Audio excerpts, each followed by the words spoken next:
Tá aqui uma sugestão de um dos comentários que fizeram aqui nos reacts de Berserk, né? Eu trouxe aqui Psicologia dos Animes, é o canal que faz análises de obras, personagens e animes. Uma análise mais voltada pro lado emocional, né? Bem profissional aí falando. Afinal, é um psicólogo que vai analisar a destruição física e mental de Guts. Psicologia Berserk. Então, vamos ver. Vou deixar aqui o link do canal original na descrição para você acompanhar e conhecer o canal, né? Bora!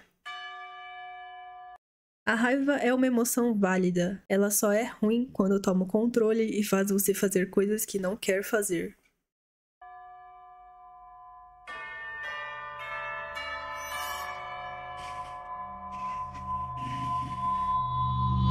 Eu sou Rafael, psicólogo, e a raiva é necessária, porque algumas coisas são resolvidas apenas através dela. Hoje a reflexão é sobre Guts. Tem spoiler de todo anime, de todo mangá de Berserk. Vamos lá. A raiva é inevitável também, né? Resiliência, fúria, solidão, modo Berserk. Autenticidade, traumas, fúria e busca por um propósito. Essas são as características muito presentes na história de Guts, o protagonista de Berserk, que possui sem dúvidas uma das mais traumáticas e perturbadoras histórias dos animes. Ele é o personagem que retrata a luta contra o próprio determinismo presente no mundo de Berserk. Ele é aquele que luta contra o que foi determinado pelas mãos do destino, pelas mãos de Deus. A história de Berserk é a história de Guts. Para entender o Guts, é preciso primeiro entender como funciona o mundo de Berserk. Já me atrai. Berserk é um anime que se passa na Idade Média, em um local muito semelhante à Europa medieval, uma época em que a igreja é muito influente, as terras pertencem aos grandes senhores feudais, a maior parte da população é extremamente pobre e acaba sendo vulnerável por conta disso. As pessoas são acusadas de bruxaria e executadas, e o mundo é tomado por constantes guerras. Além disso, o mundo de Berserk acrescenta a esse cenário elementos de fantasia, né? Seres mágicos como elfos, demônios e deuses. Ou seja, além das constantes guerras, as pessoas que vivem nesse mundo lidam com criaturas mais fortes que elas, e em muitos momentos com situações incontroláveis, o que cria na história e nos personagens em si um cenário de desesperança. Esse é um sentimento muito presente na vida dos personagens dessa história. O próprio Guts teve que lidar com a desesperança em diversos momentos. Em meio a tudo isso, vive Guts, um jovem solitário que trabalha como mercenário nas guerras e que não possui objetivos de longo prazo, focando-se apenas em um dia de cada vez. Basicamente o oposto do Griffith em vários aspectos. Guts de alguma forma é um personagem livre, pois ao contrário do Falcão Negro, Guts não se importa com a opinião dos outros sobre ele. Guts também poderia ser uma espécie de essência da verdade. E o verdadeiro é sempre melhor que o falso, a verdade é sempre melhor que a mentira, mas para muitas pessoas não é bem assim. O Guts é o que é. Ele não finge ser quem ele não é. Por isso que pra mim ele é a essência da verdade no anime. Muitos de nós, em alguns momentos, e eu me incluo nisso, preferimos escolher a expressão não real da verdade. Preferimos a anestesia do que a dor que precisa ser sentida. Nietzsche dizia que o valor de um homem é determinado pela quantidade de verdade que ele é capaz de tolerar. Guts também é um personagem ambíguo, né? O que torna ele um personagem bastante real também. Ele é o que é. Ele não se orgulha disso, mas ao mesmo tempo ele não esconde. Ele encara os fatos. Ele tenta encontrar o caminho e sofre as consequências disso. A verdade é o melhor caminho quase sempre, mas a verdade traz consequências também. Porém, embora a mentira cause menos dor no começo, ela traz mais dor a longo prazo. Sim. Já a verdade causa dor no início, mas ela promove alívio e significado depois. E o Guts sendo verdadeiro, ele também se torna verdadeiro aos seus sentimentos, à sua raiva. Por isso que em muitos momentos Guts também é cruel. Isso é praticamente impossível de não acontecer. No universo de Berserk, ser muito bonzinho ou passivo poderia ser um grande problema. Como cita o pesquisador Van Dongen, no mundo existem pessoas que têm seus circuitos empáticos prejudicados. Existem pessoas que têm muita dificuldade de se colocarem no lugar do outro. Embora pessoas assim são a minoria, nem todas vão machucar alguém por causa disso. Porém, existem pessoas que se satisfazem e muito com a dor alheia. Então é natural que não podemos agir da mesma forma com todo mundo. Basicamente, tratar todo mundo igual é a mesma coisa que tratar os vilões da mesma forma que eu trato os inocentes. Não faz sentido. O Guts trata extremamente mal seus vilões, tanto internos quanto externos. Ele mesmo sofreu com esses vilões externos que causaram marcas permanentes nele. Olha o olho dele. Guts é o personagem isolado e é o personagem que não gosta que seja tocado. Ele não quer nenhum tipo de proximidade com as pessoas. Então, para quem está do lado de fora, apenas vê essa parte fria do Guts, o que não é necessariamente verdade. E apesar da marcante frieza do Guts nas batalhas, ele é um personagem que passou por diversas situações perturbadoras durante durante a história. E tudo isso começa pelo seu nascimento. Guts nasceu do cadáver de sua mãe que havia sido enforcada. E diante de toda aquela lama e sangue em que ele estava, uma mulher chamada...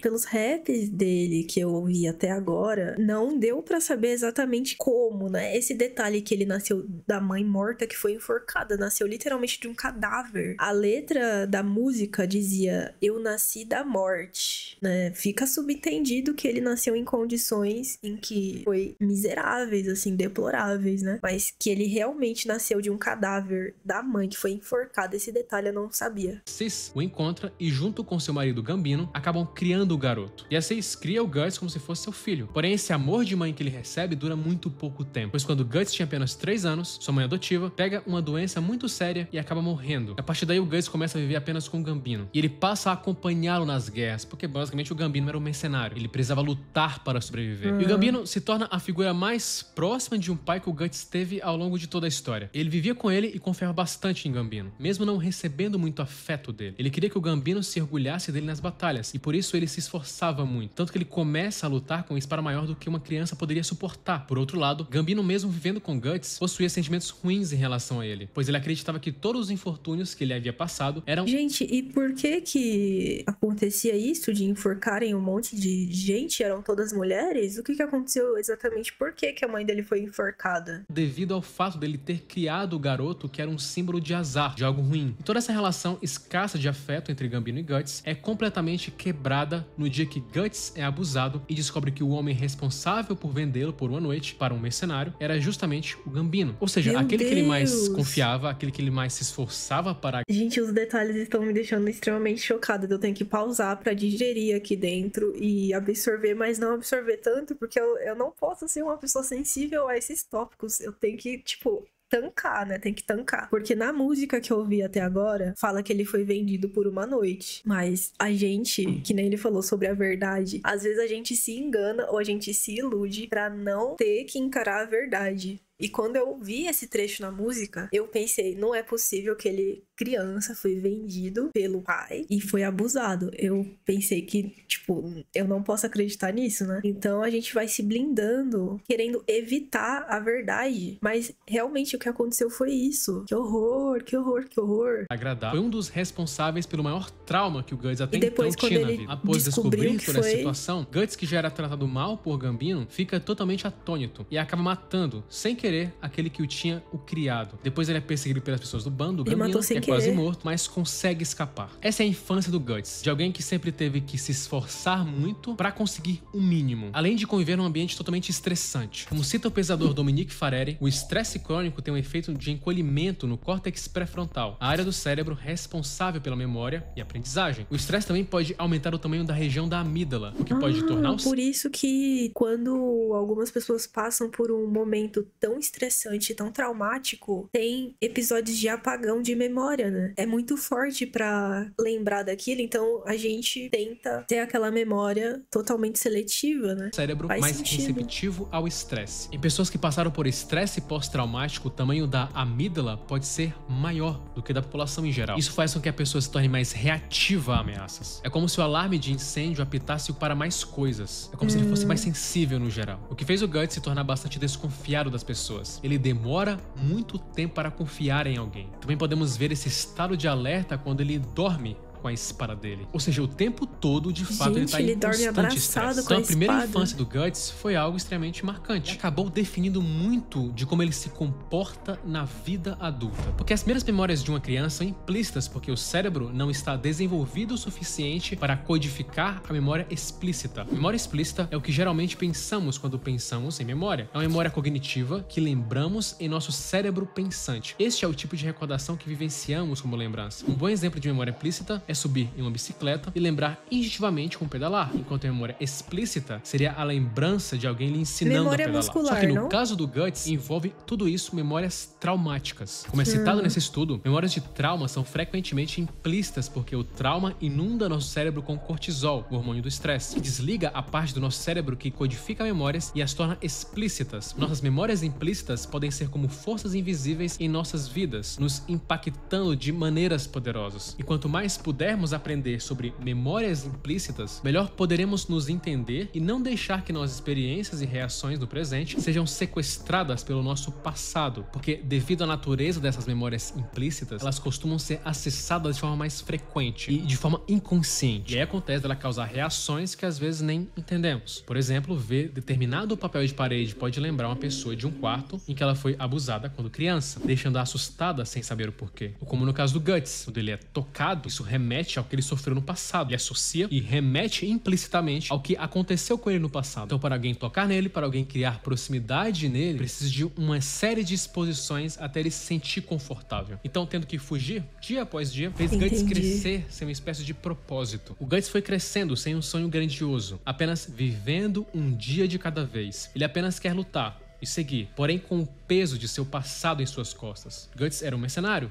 então ele não tinha muitas garantias. O que ele ganhava hoje não era garantido que ele ganharia amanhã. Não era garantido nem que ele estivesse vivo amanhã. Era quase como se ele não pudesse ter planos. E é nesse momento que entra o Grift em sua vida. Porque Guts entra para o bando de Grift, o bando do Falcão. Nesse bando, ele ganha uma nova perspectiva e também ganha uma espécie de esperança. Porque agora, nesse ambiente mais previsível, de certa forma, ele podia ter alguns objetivos. De alguma forma, ele teria uma calmaria maior. Ou seja, de alguma forma, ele poderia se permitir criar um propósito. E como mostra em um estudo da Pesadora Kim, indivíduos que têm um forte senso de propósito e significado na vida tendem a ter melhor saúde mental, bem-estar geral e funcionamento cognitivo em comparação com aqueles que não têm senso de propósito. Um estudo descobriu que indivíduos com um forte senso de propósito na vida eram melhores no gerenciamento do estresse e tinham melhor sono do que indivíduos sem um forte senso de propósito. Ter um aspecto positivo e significativo na vida pode melhorar o nosso funcionamento cerebral, incluindo a cognição e a memória. E de fato a diferença do Guts antes de entrar para o bando Falcão é como se ele tivesse no controle é no bando Falcão onde ele começa a ter finalmente estima pelas pessoas. É lá que ele encontra o mais próximo que ele teve de ter uma família. É lá também que pela primeira vez ele se apaixona. Basicamente eram muitas memórias sendo criadas pela primeira vez em sua vida. Guts já demonstrava em muitos momentos resiliência, uma alta resiliência, porque apesar dele não ter propósitos, ele já conseguia se automotivar de forma muito fácil. Os combates por si só já eram extremamente recompensadores para ele. E Grift, com certeza, percebeu isso. Essa característica do Guts chamou a atenção dele. E pessoas intrinsecamente motivadas são raras também. É raro ficarmos intrinsecamente motivados com algo, principalmente com algo que faz bem a gente. Pessoas que são intrinsecamente motivadas a correr, o fazem porque simplesmente amam o ato de correr em si. E o Guts tem isso relacionado a combates. Parece que intrinsecamente ele se motiva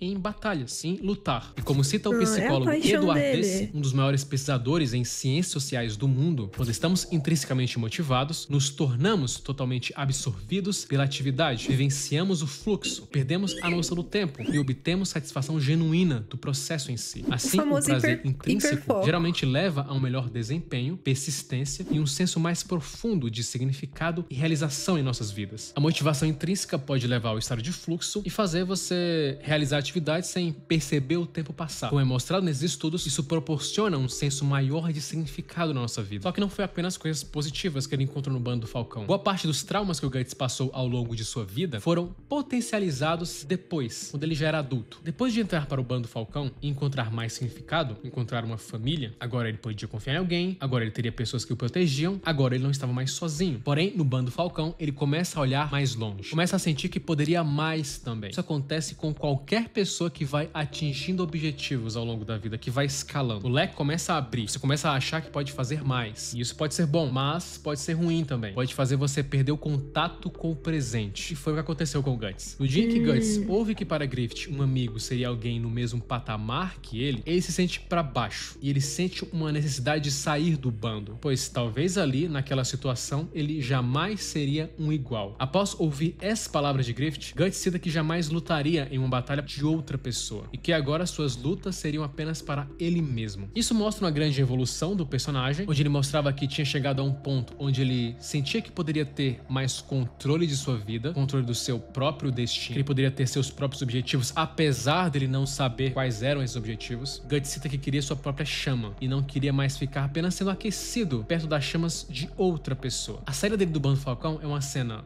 bem marcante, porque ao mesmo tempo que mostra uma espécie de desnorteamento do Guts, ele meio que não sabia para onde ir, mas também mostra uma espécie de apego seguro que ele tinha tanto com o Griffith quanto com a Casca. E a saída do bando do Falcão muda completamente sua vida e também de outras pessoas. Guts fica então procurando esse propósito até reencontrar novamente o bando do Falcão. Ao passar muito tempo longe de seus companheiros, ele descobre uma nova realidade. Casca era a nova líder do bando e Griffith tinha sido preso há um ano. O reencontro dele com a Casca é, pra mim, uma das melhores cenas do mangá. Ele consegue se reconectar com ela novamente e acaba impedindo ela de tirar sua própria vida, devido à enorme pressão que ela estava sentindo durante todo esse tempo com a ausência dele e do Griffith. É nesse momento que Guts e Casca têm sua primeira relação, e ele acaba tendo vários flashbacks do abuso que ele sofreu. É nesse momento também que vemos o tanto que ele se culpa por ter matado o Gambino, mesmo sabendo que ele tinha o vendido e que estava tentando o matar. Era um mix de emoções que retornava. Uma parte dele viu o Gambino como pai, e essas memórias tinham que viver juntas com memórias assustadoras do abuso que ele sofreu, causado indiretamente pelo próprio pai. Porém, Casca o acolhe e transforma aquele momento em um momento onde ambos conseguem ser vulneráveis um com o outro. É nesse momento que o Guts percebe que já tinha tudo o que ele queria e que ele só não tinha percebido isso antes. O que ele estava procurando talvez era algo que nem existia. O ponto é que em um momento ele começou a ter medo de perder o que tinha e foi procurar em outro lugar a resposta. E acabou percebendo que a resposta já estava ali o tempo inteiro com ele. Ele faz o que chamamos de evitação experiencial. Ao invés de enfrentar uma situação, Guts resolveu fugir do desconforto que estava sentindo. No entanto, o problema não está no desconforto em si, mas em nossas reações a ele. Ao fugir dos desafios, sinalizamos ao nosso cérebro que a única maneira de lidar com situações difíceis é fugir ao invés de enfrentá-las. Isso é um problema porque reforça nossos instintos de evitação. Quanto mais nos esquivamos, mais perpetuamos um ciclo interminável de desconforto que gradualmente se infiltra em todos os aspectos de nossas vidas. É por isso que existe uma forte ligação entre evitação experiencial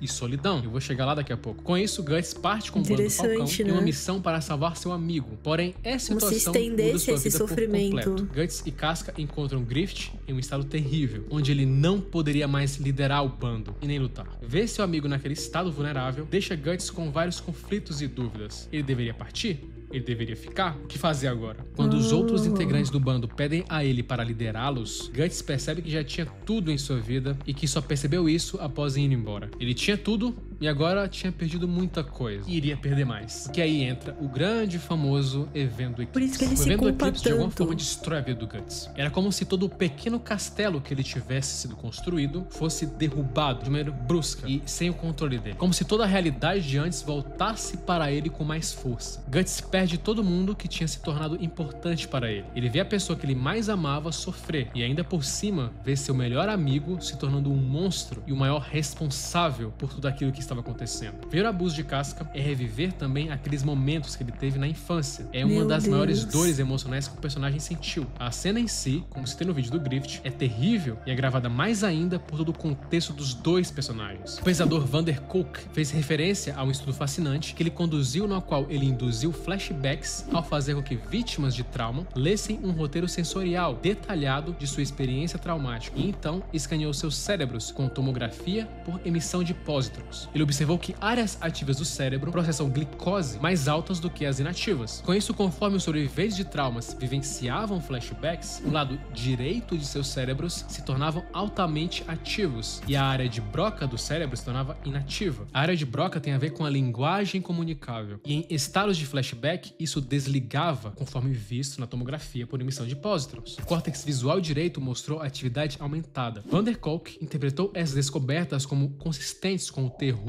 mudo que os sobreviventes de trauma vivenciam enquanto estão em estados de flashback. E isso foi um terror que o Guts presenciou ao longo de sua vida. E quando ele estava em um ambiente no bando do Falcão e depois ele está em um ambiente onde essas memórias ficavam mais afastadas, tudo isso voltava para ele novamente com o Eclipse. Toda a sua admiração e afeto que ele sentia por Griffith se transformava em um profundo ódio. E assim começa a era de ódio de Guts. A cena que ele se mutila praticamente para tentar atingir um golpe no Griffith é uma boa metáfora de como a raiva, de alguma forma, ela acaba também causando uma dor enorme na pessoa, a ponto dela não perceber o dano. Num momento de raiva profunda, a pessoa pode ser entorpecida da dor e só vê os danos depois. Como é o que acontece com o Guts. O eclipse faz o Guts confrontar com o luto de perder as pessoas que estavam ao seu lado, de ver a pessoa que ele mais amou sofrer e entender também que seu melhor amigo não era quem ele imaginava que fosse. A cena do Guts correndo sem rumo era o exemplo claro de como o personagem se sentia após ter perdido tudo isso. Ele corre enquanto se lembra de cada pessoa que ele compartilhou momentos, que jamais voltariam novamente. Guts, naquela hora, mostrava sua enorme vontade de fugir do que estava sentindo. Ele corre e não consegue encontrar um destino, ele tenta fugir de si mesmo, mas não existe nenhum lugar no qual ele poderia fazer isso. Não existia lugar tão longe. E é nesse momento que nasce o Espadachim Negro, e agora, além de confrontar seus demônios internos, Guts tinha que confrontar seus demônios externos também. Guts, após o eclipse, ele se torna alguém bem mais atormentado. Agora, tanto pelo seu passado quanto pelo seu presente. É como se ele tivesse, de fato, perdido a esperança em tudo. É nesse momento que ele abraça aquela escuridão que sempre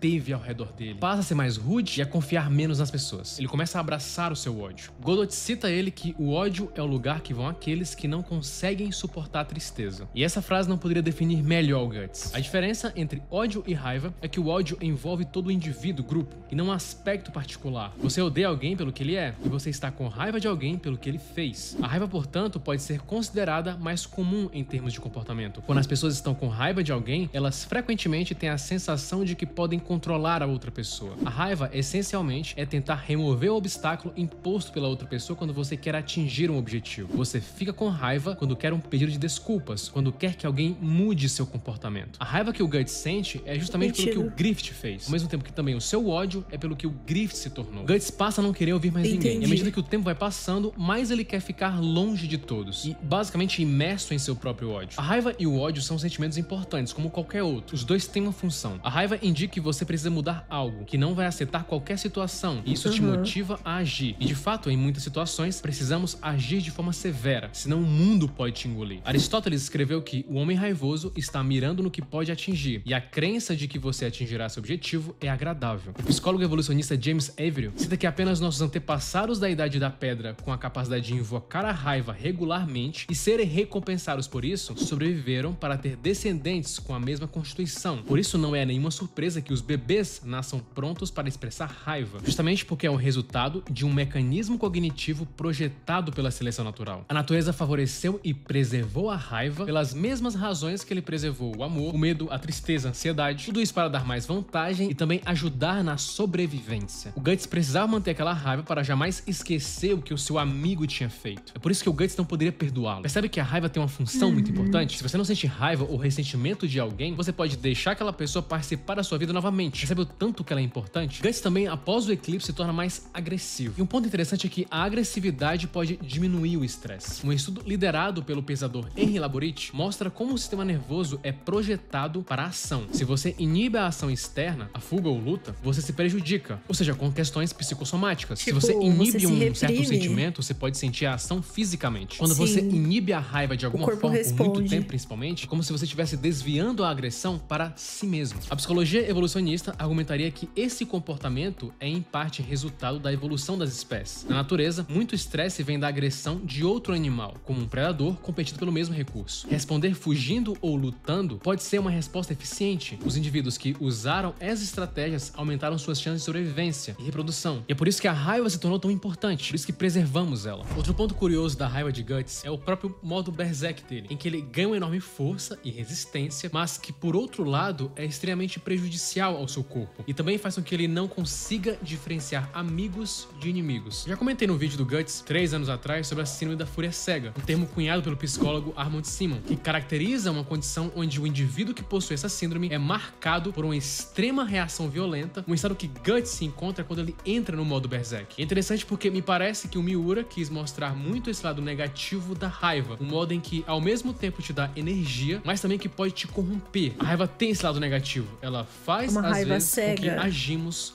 por impulso. Mas aí, com forte evitação da experiência, o Guts se encontrou a solidão. Percebemos depois o Guts bastante reflexivo, pensando, refletindo, dentro da própria cabeça. Um estudo do pesador Edouard Lemay sugere que sentimentos de solidão diminuem a sensação das pessoas de que estão sendo cuidadas e se outras pessoas têm uma boa opinião sobre elas. Esse sentimento de falta de cuidado e consideração pelos outros, então amplifica o sentimento de solidão em um ciclo vicioso. E geralmente pessoas mais solitárias têm a tendência maior a se isolarem mais, como reflexo do próprio isolamento autoimposto. Basicamente, a solidão se alimenta de si mesmo. Por fora vemos o Guts calmo e pensativo, mas por dentro existe uma enorme turbulência. É só quando ele está em combate que ele consegue canalizar toda essa raiva. É como se fosse nos combates onde ele... É exatamente essa turbulência, esse sentimento perturbador que eu senti, que foi expressado muito bem através das músicas que eu reagi aqui no canal, né? Do Enigma e do Marquinhos até agora. Essa sensação que a música passa pra gente sobre a obra de Berserk é uma euforia com muita frustração. Eu não sei explicar exatamente, mas deu pra expressar muito bem esse sentimento, né? Eu tenho certeza que você aí que assistiu e ouviu essas músicas, você sentiu, principalmente na parte do refrão, né? É esse sentimento de muita raiva, de muito desespero e de muito vazio, muita culpa, né? Na verdade, fiz até um comentário em uma das músicas que não é uma sensação de vazio que ele tem, porque o vazio não tá realmente vazio, tá preenchido pela culpa, tá preenchido pela raiva, tá preenchido por esse sentimento de querer compensar uma coisa que já passou, mas que não tem como mudar, sabe? Consegue organizar toda a turbulência que ele tem dentro da cabeça. A pesquisadora Jennifer Lerner cita que biologicamente, quando as pessoas são despertadas a algum grau de raiva e desabafam, sua frequência cardíaca, pressão arterial e nível de testosterona aumentam. Isso pode sugerir que a raiva nos assusta e nos prejudica, mas na verdade, os níveis do hormônio do estresse cortisol caem, sugerindo que a raiva ajuda as pessoas a se acalmarem e a se prepararem para lidar com o problema, não para fugir dele. Basicamente, por isso que liberar a raiva faz bem, né? Cada um libera a raiva como acha conveniente, como acha melhor, mas muitos esportistas e muitas pessoas que estão inseridas no meio do esporte dizem e afirmam que você depositar essa energia raivosa em algum esporte ou exercício físico ou até mesmo uma luta é muito benéfico não só para o seu corpo, mas também para sua mente, para sua saúde mental e emocional, né? A raiva é recompensadora e o Guts usou ela para se autorregular. Após o eclipse, Guts precisa lutar o tempo inteiro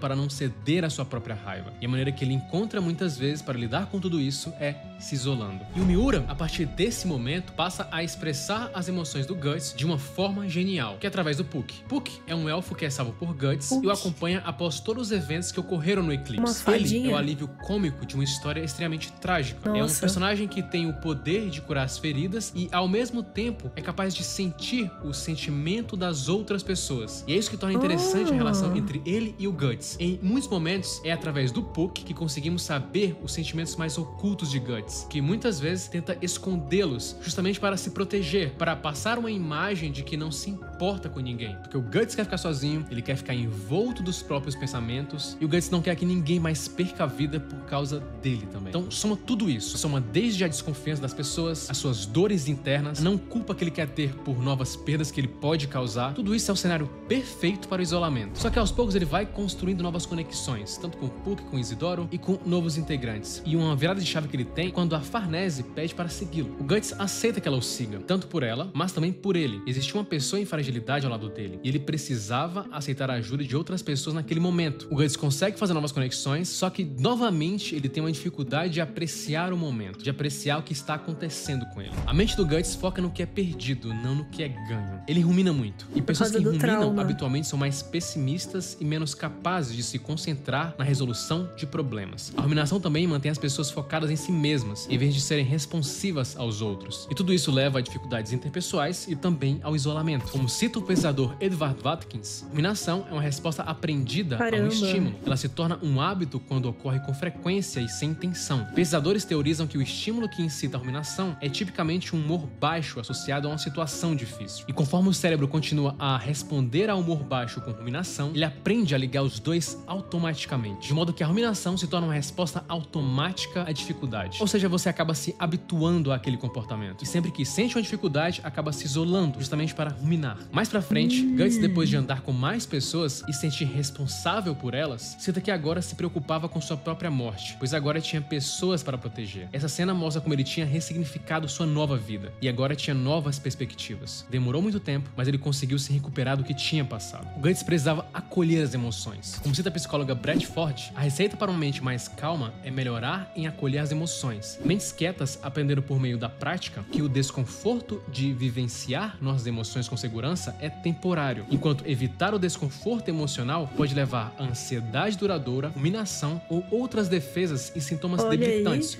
como é importante permitir que a emoção seja sentida. Às vezes a gente não quer nem sentir a felicidade com medo de perder a felicidade. É a famosa ansiedade por perca, né? Às vezes a gente não quer sentir a raiva porque a gente foi instruído e criado de que a raiva, ensinado, né, de que a raiva é um sentimento ruim. Mas a gente viu aqui nesse vídeo que a raiva tá presente sempre, desde o nosso processo evolutivo, socialmente e naturalmente, né? Então a gente reprimir emoções faz com que a gente entre num ciclo de ruminação e baixo humor, com que faça que a gente se isole cada vez mais. E a solidão se alimenta de solidão. Obviamente que isso não é benéfico a longo prazo. Pode ser mais confortável a curto prazo, mas tem consequências a longo prazo. E as únicas pessoas que vão sentir esse prejuízo vivendo nesse ciclo é nós mesmos. E obviamente afeta também as pessoas ao nosso redor que se preocupam com o nosso bem-estar, que realmente se preocupam com a gente, né? Depressão, automutilação, obsessões, transtornos alimentares e vícios. Ou como ocorre com Guts, uma total falta de foco no que está acontecendo ao redor dele. Uma não apreciação do momento presente. Não sabemos como a história de Berserk vai acabar, e está quase acabando. Guts novamente passa por momentos complicados, ele tem que ver de novo o Griffith raptando a casca, e vemos novamente ele abatido, sem forças. Mas mesmo assim é inegável a resiliência dele. Existem vários personagens resilientes em animes, mas o Guts eleva isso a um nível absurdo. Quase sempre ele consegue se recuperar em situações quase impossíveis de se superar. Isso foi criando uma espécie de armadura nele. Mas como qualquer dor, tudo tem limite. Tudo isso de alguma forma foi recompensado quando ele finalmente consegue ver a casca recuperando sua sanidade. A lição de Guts e Berserk para mim é que apesar de toda a crueldade que pode pairar sobre o mundo, existem momentos que às vezes compensam toda a dor e sofrimento. Guts é o real símbolo da esperança. Ele de fato lutou e foi contra o destino que quiseram colocar nele, mostrando que até mesmo aquele que visitou o inferno pode voltar de lá e não desejar o inferno para o mundo. E sua maior batalha é justamente pelos seus sentimentos conflitantes